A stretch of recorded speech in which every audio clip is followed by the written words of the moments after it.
Are you tired of the invisible chains of resentment holding you back? The weight that comes from being hurt, betrayed, or misunderstood can sit so heavy on your heart that it starts to shape who you are. You tell yourself you've moved on, that you've let it go, but deep down, the memory still stings. The moment still replays. The pain still whispers, you didn't deserve that. We all know that feeling. Maybe it came from a family member who broke your trust, a friend who disappeared when you needed them most, or someone who said things that cut deeper than they realized. And maybe you think, if I forgive them, it means what they did was okay. But what if forgiveness isn't about letting them off the hook? What if it's about setting yourself free? See, most people think holding onto anger gives them power. It feels strong to say, I'll never forget what they did. But Jesus taught something completely different. He showed us that real strength, the kind that heals your heart and frees your soul, comes from forgiveness. When Peter once asked Jesus, "How many times should I forgive? 7 times?" Jesus answered, "Not 7 times, but 70 times 7. He wasn't giving a number, he was giving a mindset. He was saying, keep forgiving until the pain no longer controls you. Because here's the truth.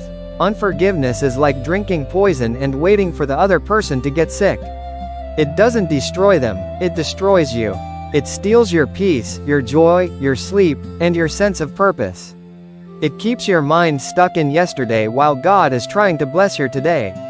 Forgiveness doesn't mean you have to pretend it didn't hurt. It doesn't mean you have to trust that person again or stay close to them. It means you're refusing to let the pain dictate your future.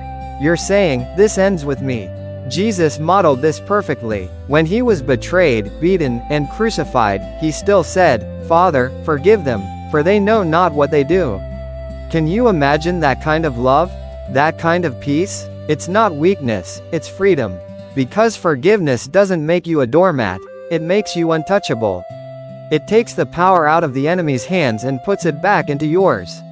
And here's something powerful, when you forgive, you make room for God to heal what was broken. You open space for joy to return, for new blessings to flow, for your heart to rest. You stop reliving what hurt you and start living again.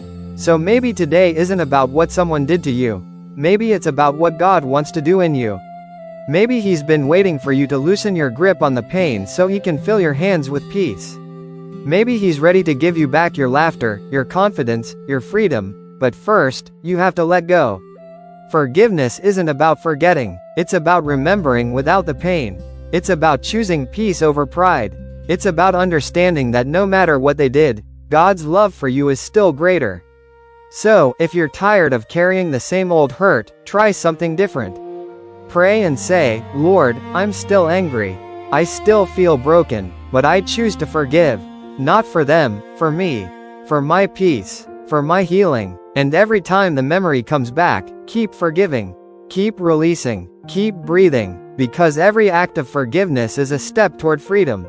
And with each step, the weight gets lighter, the air gets clearer, and your heart grows stronger. Jesus didn't teach forgiveness to make life harder. He taught it so we could finally live. He knew the secret. Forgiveness isn't about excusing what happened. It's about breaking the chains of what's been holding you captive. So, let it go, not because they deserve it, but because you do. Because freedom is waiting on the other side of forgiveness. And once you release it all, you'll realize something beautiful. You're not just healed, you're free.